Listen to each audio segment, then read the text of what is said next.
Hola, soy Juan Carlos Quiñones y tengo el gusto de presentar Orígenes, una serie donde mostramos el proceso íntimo de la creación de un artista, para mostrar el punto cero de una obra maestra. En este primer episodio mostramos el estudio de un escritor a través de un libro en particular. Se trata del periodista y escritor Vidal Mario, que recientemente cumplió 50 años con la literatura. El libro en cuestión es Napalpí, la herida abierta. Vidal Mario compartirá por primera vez cómo surgió la idea, dónde comenzó a escribir y las repercusiones que tuvo este controvertido libro. Sin más preámbulos, vamos con Vidal Mario y su libro Napalpí, la herida abierta.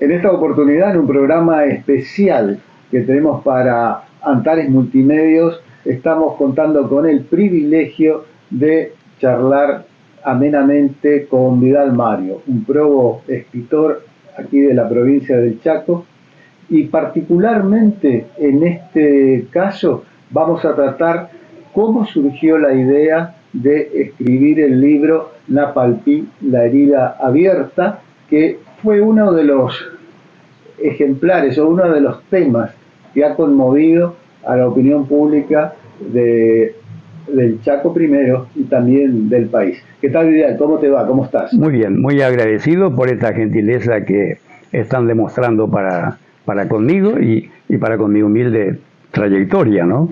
Humilde, digamos, entre comillas, porque después de escribir 28 libros realmente es una trayectoria que te ubica como uno de los escritores más trascendentes del país, de Argentina, y sobremanera también el hecho de que vos no sos argentino, ¿no?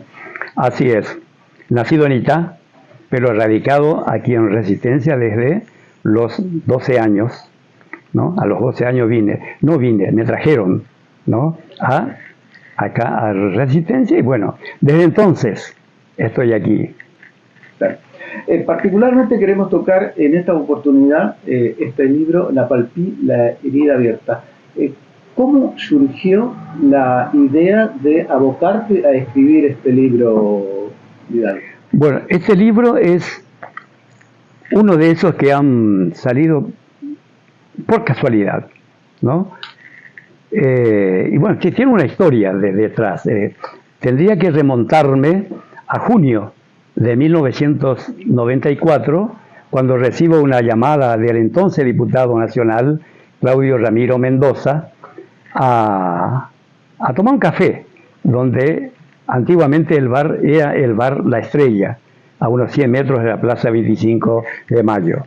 Y allí, café de por medio, me pregunta si yo tenía conocimiento de una masacre de aborígenes que había habido en la actual colonia aborigen Chaco, el 19 de julio de 1924. Honestamente le dije que no. En realidad, no, gran parte de la sociedad chaqueña desconocía ese tema, ¿no? Y entonces él me explica el motivo por el cual me había citado. Quería que yo le publique en el Diario Norte el contenido de una ley que días atrás había sido aprobado por unanimidad en el Congreso Nacional, declarando al día 19 de julio de cada año como Día de los Derechos de las Poblaciones Aborígenes Argentinas, o como carta de lectores, como una nota, como sea. Y me dijo que eso lo había hecho en base a datos que le habían pasado del archivo del Congreso Nacional. Bueno, entonces me dio el contenido de esa nota Y fue lo que publiqué el sábado 25 de junio de 1994, ¿no? Es increíble cómo levantó polvareda esa nota. De tal forma que al mes siguiente, el día 19 de julio, el gobierno del entonces gobernador Tauguinas ya hizo un acto conmemorativo en Colonia Aborigen Chaco. Con respecto a la nota que habías hecho. Exactamente, claro. Y unos días después, aquí en Resistencia, hicieron lo que llamaron la Marcha de las Antorchas. Confluyeron representantes de aborígenes de todo el Chaco y fue una nota realmente fue un acto muy emotivo, de noche, todos con sus antorchas. Ahí estaba, por ejemplo, el entonces diputado Juan Carlos Ayala también, Claudio Mendoza, y las autoridades del IDACH, del Instituto de Aborigen Chaqueño, también hicieron lo mismo. O sea, ahí comenzó, ya en 1994, comenzó a aprender la historia de Napalpí. Pero, ¿qué pasó? Al año siguiente, en 1995, ya se olvidaron.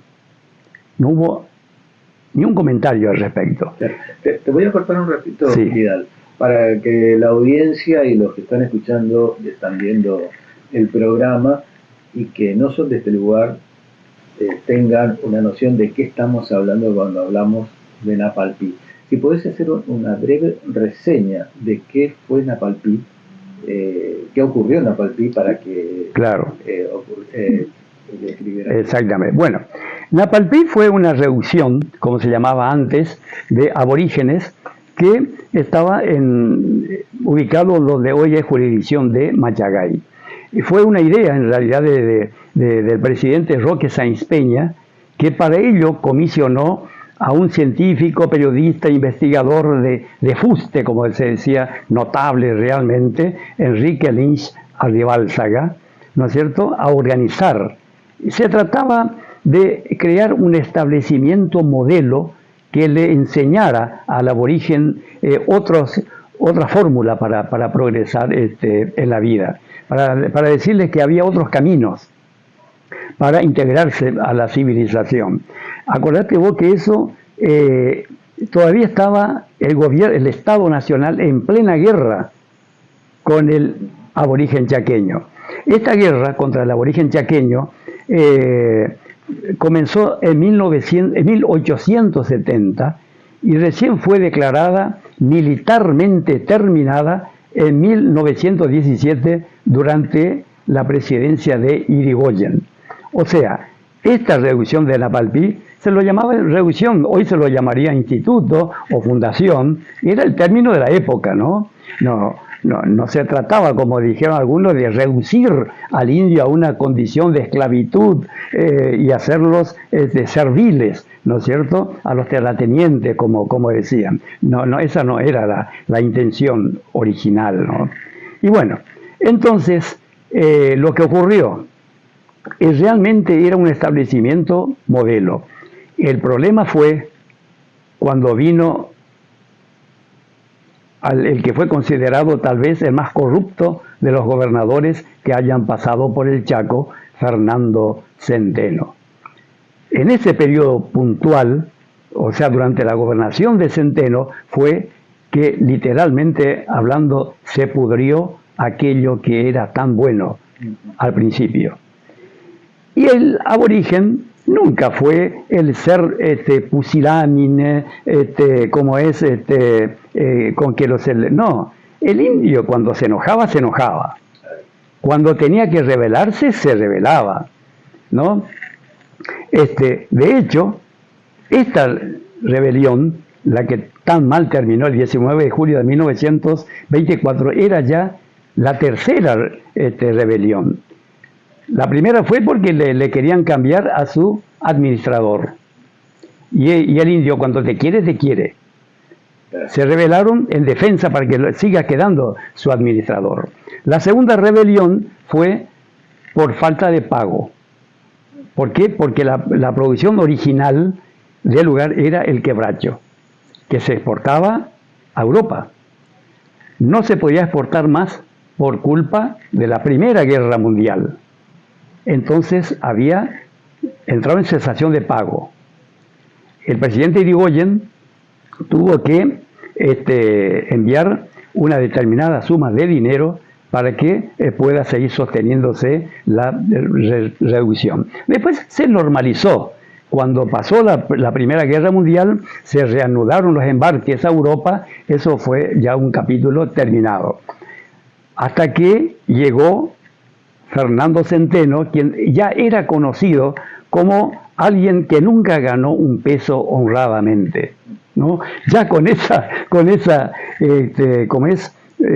currículum llegaba al Chaco y realmente hizo un desastre y provocaron la tercera rebelión de los aborígenes que terminó tan mal ese sábado 19 de julio de 1924, cuando aproximadamente entre 200 a 300 aborígenes fueron rodeados por unos 80 policías del entonces territorio nacional del Chaco, más algunos civiles, ¿no? Y fueron masacrados allí, ¿no? Y bueno, ese fue el hecho que permaneció oculto por casi 70 años hasta que apareció este libro, claro, ¿no es cierto? Ahora, habíamos quedado, digamos, tu publicación, las marchas y cómo siguió el proceso para llegar a terminar. ¿Cómo llegó este proceso? Sí. Y bueno, y parecía que lo de Napalpí ya había sido. Ya nadie más hablaba del tema. Al año siguiente ya... Claro. Y el tema es que, pero yo cuando me reuní con Claudio Mendoza, nunca perdí el interés en el tema. Yo sabía que era una historia que prometía mucho. Pero yo también, por otros compromisos, me dejé estar y tenía en carpeta más datos que yo había obtenido leyendo, por ejemplo, el Heraldo del Norte de la época, La Voz de Chaco de la época y otras documentaciones, pero lo tenía en carpeta. Hasta que en 1997 yo vivía en el barrio Ucal, Barranqueras, y era presidente de la comisión vecinal. Y bueno, nosotros de agrandado que somos, le pusimos Club Social y Deportivo Ucal. Y bueno, ¿y qué es lo que hacíamos nosotros? Lo que hace toda comisión vecinal, las empanadas, el pollo, todo para recaudar fondos. Una noche, en una de nuestras reuniones, yo sugiero, ustedes vieron que yo suelo escribir historias en Norte. ¿Por qué no hacemos un folleto y lo vendemos? Los vecinos nos van a comprar todos y lo vamos a vender también afuera, con algunas de las historias que yo haya escrito. Y bueno, y ahí me surgió la idea, esa idea que yo tenía en carpeta hacía ya 4 años atrás, que era sobre la masacre de Napalpí. Bueno, ¿qué hice entonces cuando fue aprobado? Al día siguiente vine a hablar con don Antonio Arancibia, un genio, realmente un genio de la caricatura. Él en ese momento trabajaba para la revista Visión, creo que de Caracas era esa revista, ¿no? Y tenía realmente poco tiempo, además era profesor, era docente. Y bueno, le explico cómo era lo que nosotros proyectábamos hacer, ¿no? Y él, que lo califico por ahí como uno de los grandes amigos que me ha dado la literatura, mira, pero me vas a tener que dar un poco de tiempo. ¿Por qué? Bueno, pero a él también le interesó mucho. Desconocía la historia, pero tanto le interesó que incluso fue al Museo de la Policía a interiorizarse y sacar bocetos de cómo se vestía la policía en aquel entonces, que es esta vestimenta que después se puso en la tapa.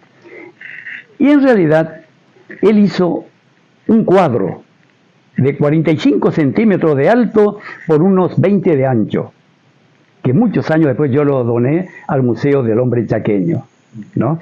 Bueno, y mientras él trabajaba, yo me ponía a escribir. Por eso es que este es solamente un folleto de apenas 26 páginas. Porque era un folleto. No sé si se lo podía calificar de libro, la verdad, ¿no? Y bueno, entonces, terminamos casi en forma simultánea.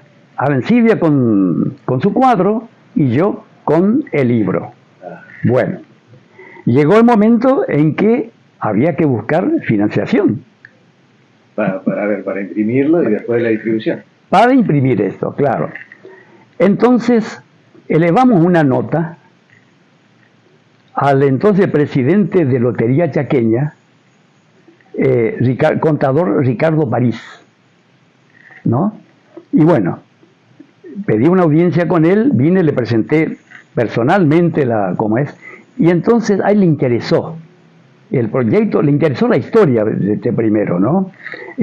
Tal es que no hace mucho tiempo me encuentro con él en una verdulería y bueno, y hablando de aquel entonces, de aquella reunión, él me decía que se sentía un poco padre también de la criatura, ¿no?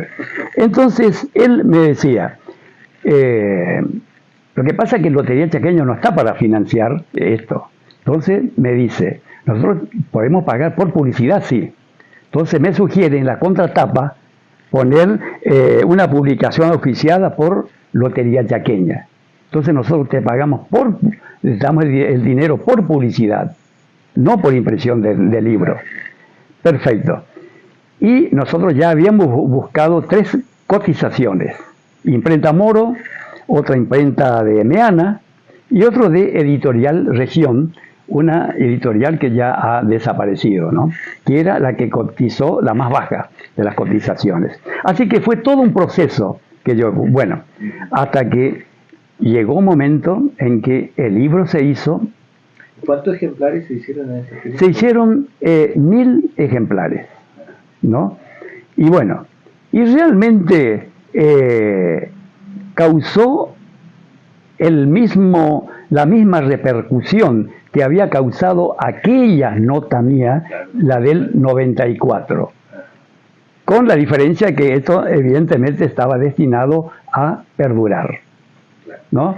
Porque fue presentado en acto organizado por la Universidad Nacional del Nordeste, la Secretaría de Extensión Universitaria, en 28 de marzo de 1998, ¿no? Y fue realmente un libro que nació con suerte, porque la Cámara de Diputados lo declaró de interés legislativo y nos compró, porque yo le expliqué al entonces diputado provincial Julio René Sotelo que le interesaba mucho este tema, porque su padre había sido un gran indigenista, claro, y la Cámara de Diputados me compró 500 ejemplares. A la venta. Buenísimo para comenzar, digamos. Y con ese importe nosotros compramos los cementos que necesitábamos en el barrio Bucal para que en la Dirección de Obras Públicas de la Municipalidad nos hagan las lajas de acceso al barrio Bucal. Entonces, por eso te digo, como yo no voy a estar sorprendido aún hoy de los extraños caminos de este libro, como lo definió una vez el filósofo huichí Leco Zamora, porque realmente la intención era vender los ejemplares que se pudieran imprimir para recaudar fondos para decir, era un folleto de barrio. Exacto, un folleto de barrio, de claro. Ahí, y termina en un libro que es presentado en la universidad. Claro, pero y aparte, con el respaldo, y aparte de eso, causó también, al poco tiempo vino un ex ministro de Cultura de Perón, de aquella primera época, de apellido Guglielmino, ¿no? Y me hizo una nota en Clarín, en la página cultural de Clarín. No la nota mía, una columna donde hablaba de este libro y de la masacre. Después me llamaron del obispado para decirme que el equipo nacional de pastoral aborigen quería presentar el libro en Buenos Aires y que Luis Landicina estaba interesado en presentarlo. Acto que se hizo en la Universidad General Sarmiento de San Miguel, provincia de Buenos Aires. O sea, los caminos de este humilde folleto de 26 páginas, realmente, y después vino el resonante juicio por 116 millones de dólares, que incluso fue nota en New York Times. A consecuencia, digamos, tomando como base tu investigación. Claro, por eso yo fui designado consultor histórico por el Juzgado Federal de Resistencia en el marco de la causa, porque todo este libro fue la causa testigo de ese, ¿cómo es? Eso ¿en qué tiempo después de publicado el libro? Bueno, esto se publicó en 1998 y el juicio fue en el 2005. ¿Que lo impulsa quién al juicio? Lo impulsa una asociación comunitaria, La Matanza se llama, de Colonia Aborigen Chaco. No sé, bueno, me contaron que la mayoría de los impulsores de aquel juicio ya han fallecido, ¿no? Y el tema en este momento está en manos de la Comisión Interamericana de los Derechos Humanos, de la OEA, ¿no? En este momento. Después de haber pasado por todos los andariveles, después de haber rechazado por el gobierno de Kirchner, después de haber sido rechazado por el gobierno de Macri, después de haber sido rechazado por la jueza Nierenberger, después de haber sido rechazado por la Corte Suprema de Justicia de la Nación, bueno, lo que ellos rechazaron era la demanda económica. Claro, a ver, en el juicio sale, en ese momento que se hace todo el juicio, fallan a favor de los aborígenes. Fallan a favor de los aborígenes, exactamente, claro, sí. ¿Y qué en ese fallo, a qué le obliga al Estado? Bueno, a pagar 116 millones de dólares, que fue lo que el gobierno de Kirchner rechazó, y después otros gobiernos como el de Macri también rechazaron. Bueno, después fue rechazada por la jueza Nierenberger, pero la jueza federal de Resistencia Nierenberger, cuyo fallo a su vez fue revocada por la Cámara Federal de Apelaciones, volviendo a condenar al Estado al pago, y bueno, ¿la condena es el Estado provincial o el Estado nacional? No, al Estado nacional. La condena al Estado nacional porque en aquel tiempo de la masacre el Chaco no existía como provincia. Esto era territorio nacional del Chaco y todos los perpetradores de la masacre eran policías nacionales. Por eso el juicio era contra el Estado nacional, ¿no? Y ese dinero, digamos, el dinero condenado, ¿iba a ir a parar a la comisión esta de la matanza? ¿Quiénes van a ser los beneficiarios? Claro, decía la ley que se tenía que crear una especie de fideicomiso, y en realidad era para obras comunitarias. No es que a tal aborigen le va a dar 5 pesos. A esa comunidad que exactamente, ahí, claro. Donde antes estaba... Exactamente. Era para mejorar, para obras de infraestructura de todo, como es la colonia aborigen Chaco, y de Machagay, específicamente, que fue en el lugar de los hechos. No era una distribución personal de tantos pesos a cada uno, ¿no? Eran para obras comunitarias, ¿no?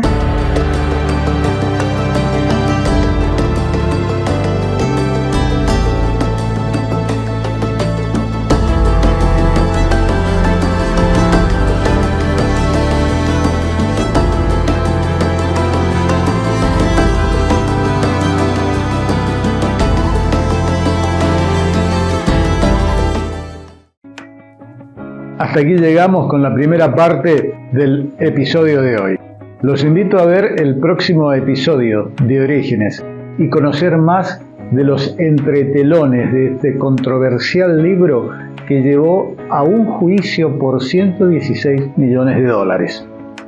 Hasta nuestro próximo encuentro, aquí, en Orígenes.